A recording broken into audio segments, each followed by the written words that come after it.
কোরআনে আল্লাহ বলছেন, আল্লাহ যার উপরে নারাজ হয়, যে তার মনের ইচ্ছা মতো চলে, আল্লাহর বিধান শরীয়তের বিধান যে তোয়াক্কা করে না, কসম আল্লাহর কোরআনের আয়াত, আল্লাহ বলছে আল্লাহ তার 3টা অঙ্গ অচল করে দেয়, বাকিগুলা থাকে। 3 অঙ্গ আল্লাহ তাআলা যখন দেখে কেউ ধারাবাহিকভাবে আল্লাহর নাফরমানিতে টিকে আছে, মনের ইচ্ছে স্বাধীন মতো চলতেছে, তো আল্লাহ তাআলা বলেন, আমি বন্ধু নবীজিকে বলছেন, আমি তার 3টি অঙ্গ অচল করে দেই। 1, খাতামা আলা সামঈহি ওয়া কলবি, আমি আল্লাহ তার কানে এবং অন্তরে মোহর মেরে দেই, সিল মেরে দেই, আটকায়া দেই। ওয়া জাআলা আলা বাসারিহি গিশাওয়া, এবং আমি আল্লাহ তার চোখের সামনে পর্দা ফেলে দেই। এই 3 অঙ্গ, কান এবং অন্তর কি করে দেয়? মোহর মেরে দেয়। চোখের সামনে কি করে দেয়? পর্দা ফেলে দেয়। এবার আল্লাহ নিজে বলছে, ফামান ইয়াহদিহি মিন বাদিল্লাহ, আমি আল্লাহই যার কান বন্ধ করে দিলাম, চোখ বন্ধ করে দিলাম, অন্তর বন্ধ করে দিলাম, সিলগাইলা করে দিলাম। এবার বলেন তো বন্ধু, আমি আল্লাহকে বাদ দিয়ে তারে হেদায়েত দিবে কে? সে হেদায়েত কোত্থেকে পাবে? বাতে না খাইবে, বিল্ডিং এ না করবে, মাতবরি না করবে, আখেরাত মিলবে কোত্থেকে? আখেরাত মিলবে যে এই 3 অঙ্গে আমি তো এটা অচল করে দিছি। কারণ আমি দেখছি নাফরমান আজ 30 বছর আমারে ভুলে গেছে। ও 365 দিন, একটা বছর চলে গেছে, এই নাফরমান একদিনও ফজরের নামাজে আমি আল্লাহর একটা সেজদা দেই নাই। তার মতো নাফরমানের আমার দরকার কি? যা ভাত খা বেটা, যা বেটা, ভাত খা বেটা, দুনিয়া ভোগ কর বেটা, আর আখিরাত লাগবে না বেটা, যা। আর তোর জান্নাত লাগবে না, যা। দুনিয়া আরো বাতলো গোশত ল বেটা, খা। এই আল্লাহ যখন কারোর প্রতি নারাজ হয়, আখিরাত ভুলাইয়া দেয়। এটা কোরআনের আয়াত। ফাআনসাহুম আনফুসাহুম, আখিরাত ভুলিয়ে দেয়, আখিরাত ভুলিয়ে দেয়, আখিরাত ভুলিয়ে দেয়, দুনিয়ায় ব্যস্ত বানায় ফেলে। ওয়া ইন লাম তাফআল মালাতু ইয়াদাকা শুগলান ওয়া লাম আসুদ্দা ফাকরা। আল্লাহ বলেন, আমার বন্দিগি যে করে না, আমি আল্লাহ তাআলা তাকে দুনিয়ার হাতটা তার দুনিয়ার কাজে ব্যস্ত বানায় ফেলি। হুঁশ নাই, হুঁশ নাই। একজন আমার একদিন কইছে, হুজুর বিশ্বাস করেন, এমনও সময় আছে কাস্টমারের এমন চাপ, 40 মিনিট পেশাব ধরে রাখি, পেশাব করার টাইম।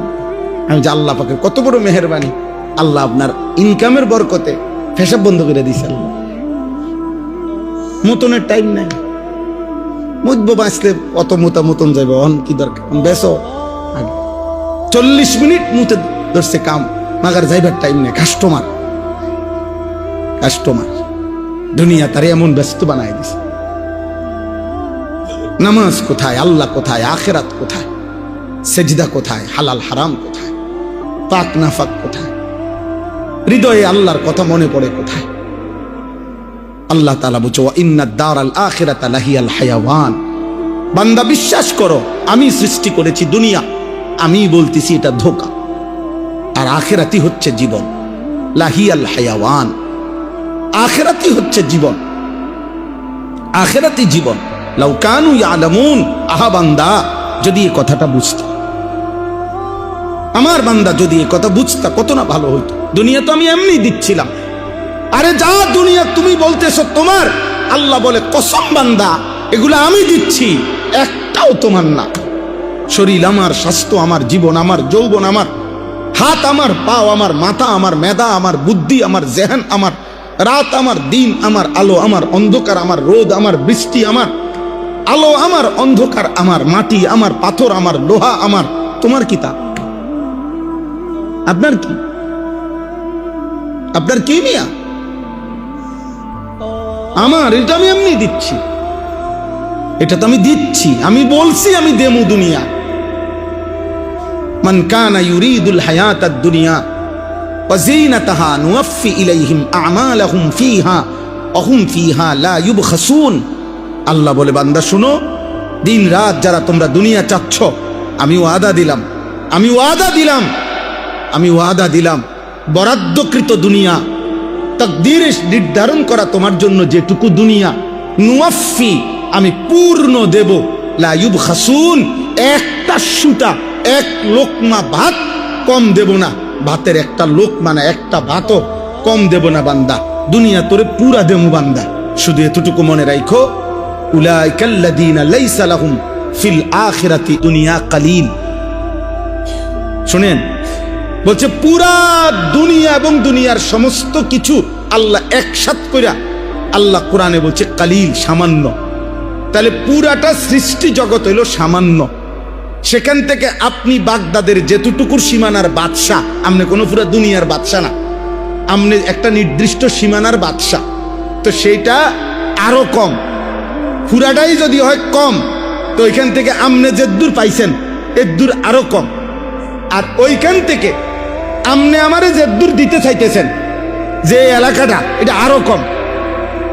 তো আমি পুরা দুনিয়াও কম, আমনের রাজত্ব তার চাইতে কম, আমারে যেটুক দিতেছেন এটা তার চাইতে কম।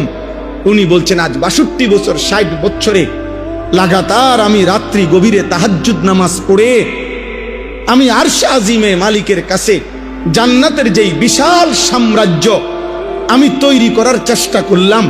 আমি বুঝি এই সামান্যটুকু দুনিয়া দিয়া আমার এই 62 বছরের হায়াতের আখেরাতের এই অর্জন ফেলে দেব? আপনি আমার ব্যাককল ঠাউরাইছেন,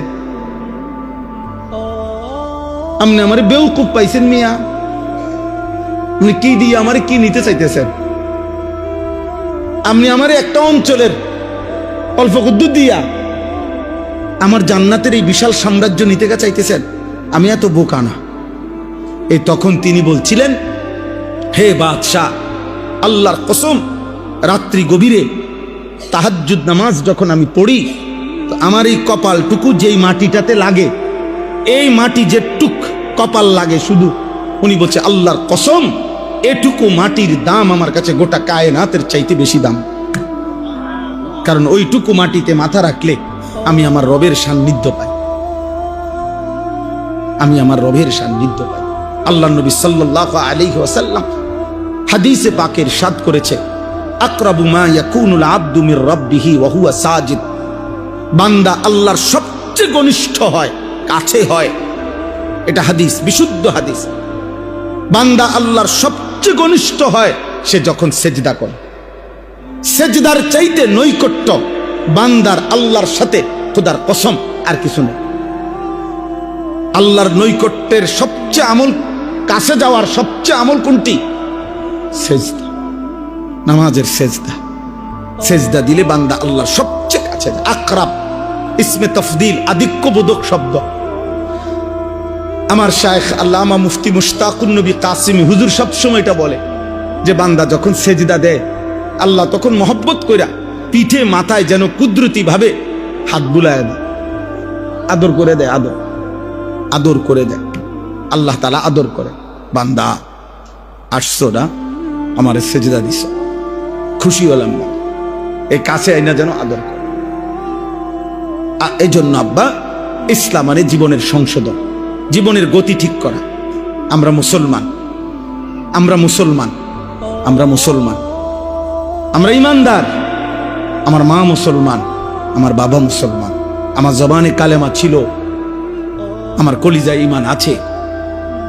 আমরা আল্লাহকে এখনো ভুলি নাই, আমরা আল্লাহর নাম জানি, আমরা লা ইলাহা ইল্লাল্লাহ এটা উচ্চারণ করতে জানি, আমরা মুহাম্মাদুর রাসূলুল্লাহ সাল্লাল্লাহু আলাইহি সাল্লাম পড়তে জানি, আমরা জানি আমাদের ধর্মগ্রন্থ কোরআন, আমরা জানি আমাদের ধর্মের নাম ইসলাম, আমরা জানি আমাদের নবীর নাম মুহাম্মদ সাল্লাল্লাহু আলাইহি ওয়াসাল্লাম, আমরা জানি আমাদের সৃষ্টিকর্তা আল্লাহ।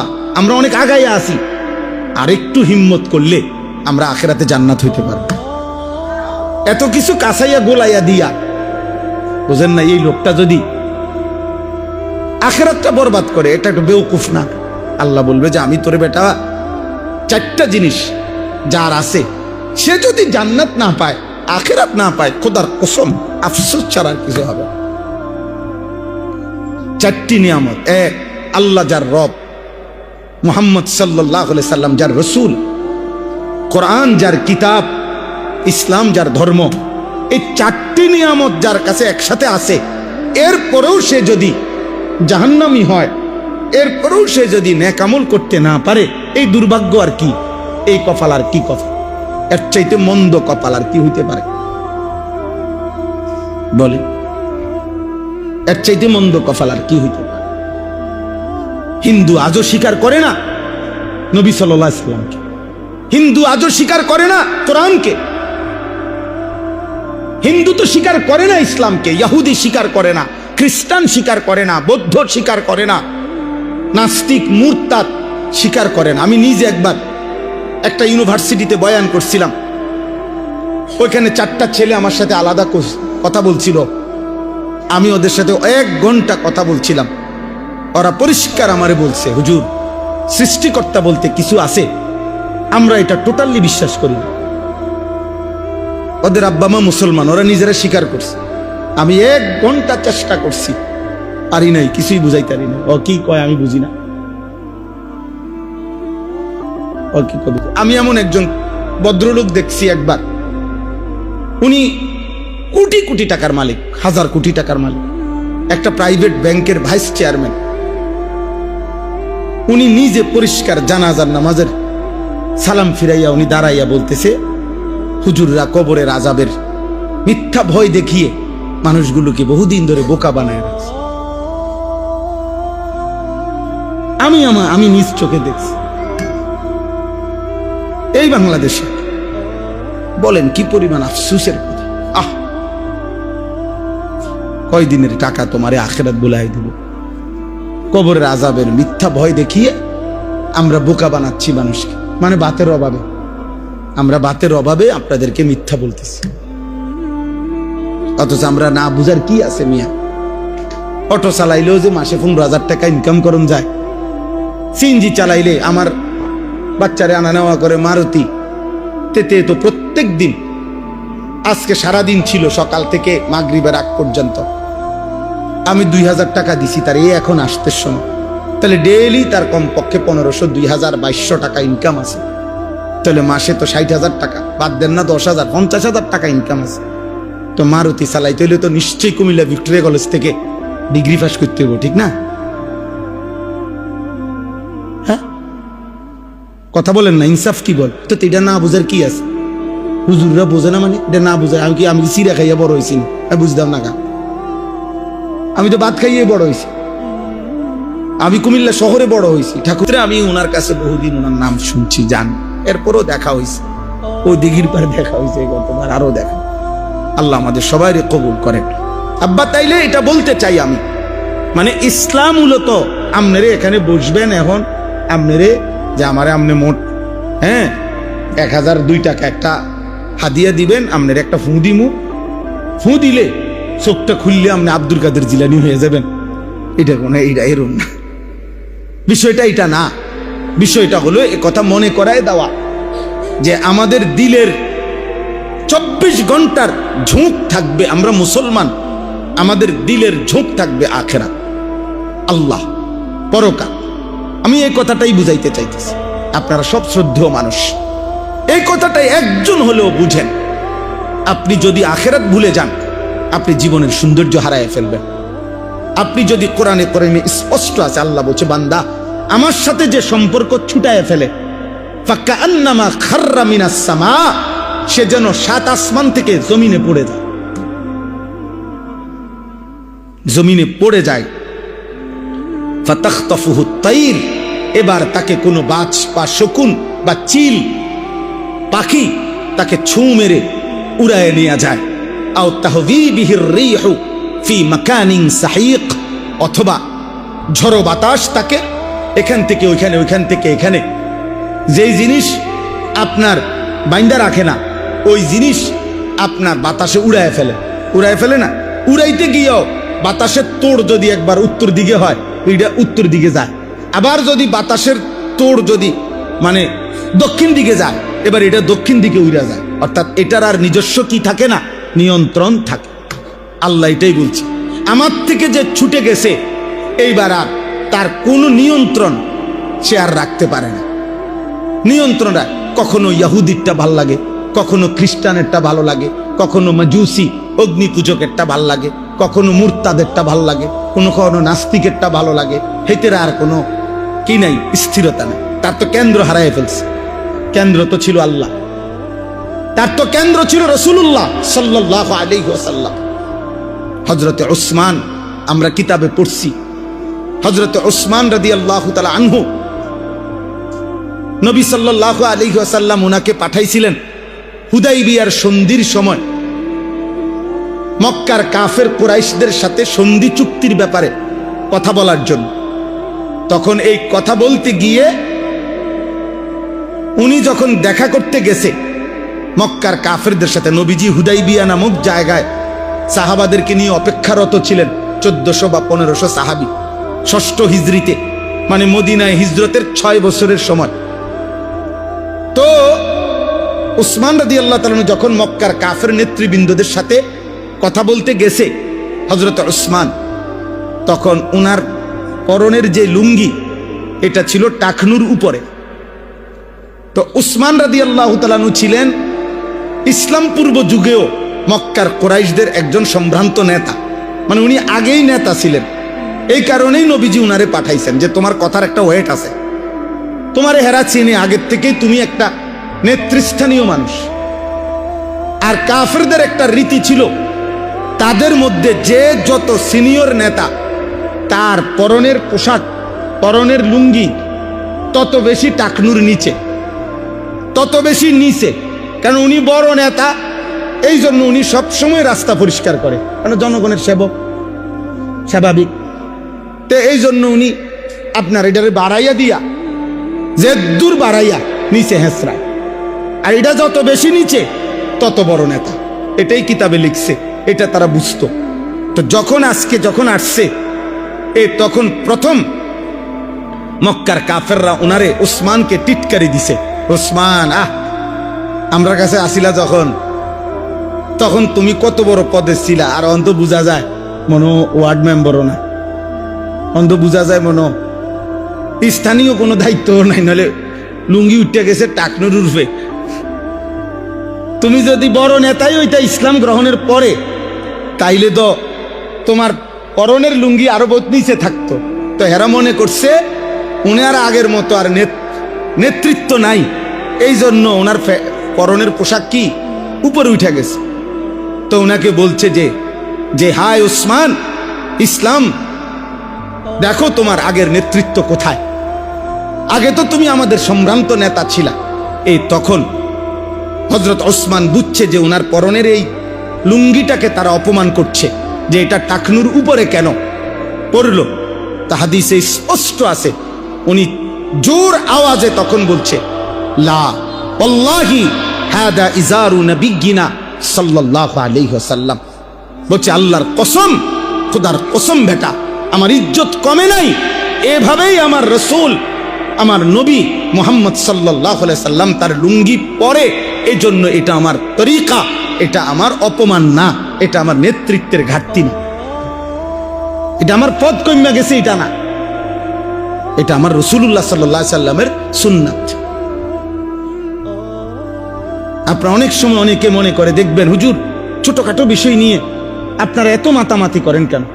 আমি ওই দিন একজনকে বলছি, ভাই আপনি ইনসাফের সাথে বলেন, এই শুধু মনে করেন এই টাকনুর নিচে প্যান্ট, লুঙ্গি, পায়জামা পরা, নবীজি একেবারে বুখারীর হাদিস, সর্বশ্রেষ্ঠ কিতাবের হাদিস, নবীজি বলছেন মা আসফালা মিনাল কাবাইন, যে এই টাকনুর নিচের কাপড় যেটা যায় এটা জাহান্নামে যাবে।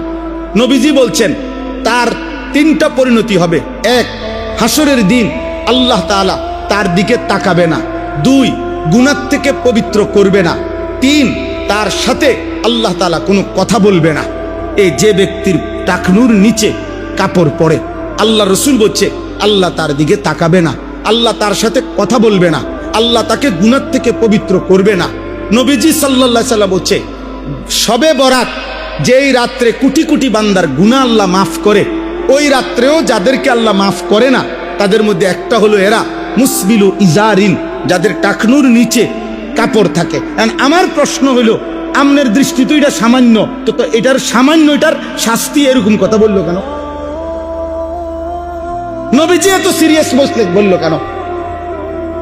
হ্যাঁ, যদি এটা এমন হইতো যে এটা সামান্য একটা বিষয়, এটার গুনার কারণে 2টা থাপ্পড় দিব সর্বোচ্চ, অথবা একটা ঠেলা দিতে আরে, গাড় ধাক্কা দিতে আরে, এর বেশি না। কিন্তু এটা কি? তাহলে বিষয়টা কি ছোট? আপনি বলেন না এটা ছোট? তাইলে আজকে আমি এই ইসলামী মাহফিলটা চিনাইতে চাইলাম আপনাদের কাছে। এটা খুব ফায়দা। আমাদের শ্রদ্ধেয় কামাল মামা আমাদের অনেক পুরাতন মহব্বতের মানুষ, একসাথের উমরার সাথী, আল্লাহর ঘরের সাথী একসাথে। এই কারণে আরো বারবারই আমারে আসতে বলছে, নিজের ব্যস্ততায় আসতে পারি নাই, কিন্তু আজকে আসলাম। আপনাদের যারা আছেন আপনারা, আপনাদের কাছে আমার এই প্রথম এই কথাটা, ইসলাম মানে হলো